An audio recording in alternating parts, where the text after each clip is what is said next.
नमस्कार, मी स्नेहा काळूबाई भक्त। तर तुम्ही कमेंट मध्ये मला विचारलं होतं की 17 शुक्रवारची पूजेची मांडणी कशी करायची आहे। हे 17 शुक्रवारचे व्रत जे आहे तर ते एक भक्त आहे, तर त्या भक्तानी स्वतःच्या मनाने येडाईला प्रसन्न करण्यासाठी त्यांनी स्वतः मांडलं होतं ते व्रत। आणि त्या व्रत पाहून येडाई खरोखर त्याच्यावर प्रसन्न झाली आणि त्याच्या सर्व इच्छा मनोकामना पूर्ण झालेल्या आहेत। तर असंच येडाईची भक्ती जे मनोभावे करतात त्यांची इच्छा येडाई पूर्ण करते। आणि पूजा ही तुमच्या इच्छेने तुमच्या पद्धतीने तुमची जशी इच्छा आहे तसं तुम्ही मांडू शकता। येडाई प्रत्येक भक्तावर मनोभावे जे पूजा करतात त्यांच्यावर येडाई प्रसन्न होती, म्हणून तुमच्या मनामध्ये जशी इच्छा आहे तशी तुम्ही मांडणी करू शकता। तर तांब्याचा कलश घेतलेला आहे आणि त्याला 5 बोटं हळदी कुंकाचे लावलेले आहेत आणि त्याच्यामध्ये पाणी भरून घेतलेलं आहे। त्याच्यामध्ये 1 रुपयाचा नाणा टाकलेला आहे, हळदी कुंकू वाहिलेला आहे आणि वरती नारळ ठेवलेला आहे। नारळाला हळदी कुंकू लावलेला आहे। हे पहा, हे कलश म्हणजे साक्षात येडेश्वरी आई असते। गजरा लावलेला आहे। येडाईला नागवेलीचे पाने खूप प्रिय असतात, म्हणून नागवेलीचे पानं पण लावलेले आहेत। आणि मी साडी घातलेली आहे कलशाला। तुम्हाला जर साडी नसेल घालायची तर तुम्ही कलश ही मांडू शकता, तुमची इच्छा। मला येडाईची मी खूप भक्ती करते, मला येडाई खूप आवडते, म्हणून मी येडाईला अशा पद्धतीने सजवलेले आहे। आणि हे 1-2 पानं घेतलेले आहेत, त्याच्यावर सुपारी ठेवलेली आहे गणपती म्हणून।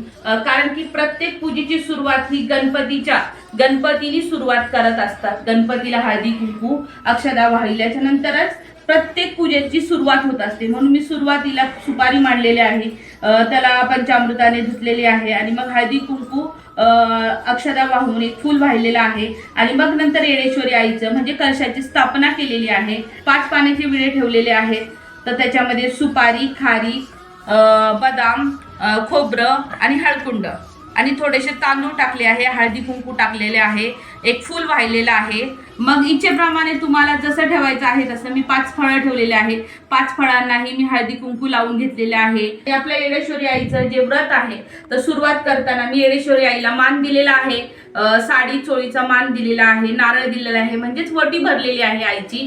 तांदूळ, नारळ आणि हे 5 फळं मी इथंच मांडलेले आहे। गजरा, जसं काही हे पण येडेश्वरी आईला आपण अर्पण करत असतो म्हणून गजरा पण ठेवलेला आहे। येडेश्वरी आईला पानं प्रिय आहेत, नागवेलीचे पानं, म्हणून मी पान सुपारी ठेवलेले आहे। तुम्ही विडा ठेवलात तरीही चालेल। अशा प्रकारे मी पूजेची मांडणी केलेली आहे, तर तुम्हीही अशा प्रकारे मांडणी करू शकता। नाहीतर तुमच्या मनात आणखी ह्याच्यापेक्षा पण चांगल्या प्रकारे मांडायचे असेल किंवा अशीच मांडायची असेल तरीही चालेल। तुम्ही तुमच्या पद्धतीने आईला प्रसन्न करण्यासाठी मनोभावे पूजा करा, आई नक्की प्रसन्न होणार। तर ही माझ्या 17 शुक्रवारची पूजा विधी आहे। तर तुम्हीही हे 17 शुक्रवारचे व्रत मनापासून जसं त्या भक्ताला प्रसन्न झाली आहे तर येडेश्वरी आई ही नक्की तुम्हालाही प्रसन्न होईल। तर अशा पद्धतीने तुम्ही 17 शुक्रवारचे व्रत ची सुरुवात करू शकता। पहिल्या शुक्रवारी ही पूजेची स्थापना करायची आहे आणि दिवसभर पूजा ठेवायची आहे आणि दुसऱ्या दिवशी सकाळी ह्याला सर्व उचलून ठेवायचे आहे। आणि हे पानाचे जे विडे आहेत ते पानाचे विडे तसेच ठेवायचे आहेत, म्हणजे खाली खोबरं, हळकुंड हे सगळं तसंच ठेवायचं आहे। दर शुक्रवारी फक्त पानं बदलायचे आहेत आणि फळं बदलायचे आहेत, इतकं। आणि त्याच्यानंतर संध्याकाळी जे तुम्ही जेवण बनवताल ते आईला नैवेद्य दाखवायचं आहे, खूप साध्या पद्धतीने, किंवा तुम्हाला गोड नैवेद्य दाखवायचा असेल तर गोड नैवेद्यही दाखवू शकता तुमच्या इच्छेप्रमाणे। तर अशा प्रकारे येडेश्वरी आई ही सर्व भक्तांवर प्रसन्न होती। तर तुम्ही जितकं तिची मनोभावे पूजा कराल, तिची सेवा कराल, व्रत कराल तर ती नक्की तुम्हाला प्रसन्न होईल। तर कसं तुम्हाला 17 शुक्रवारची माहिती वाटली ती कमेंटमध्ये नक्की कळवा आणि तुम्ही ही मनोभावी सेवा करा। बोलता येरमाळ्याच्या येडेश्वरीचं उध उध आई राजा उध उध।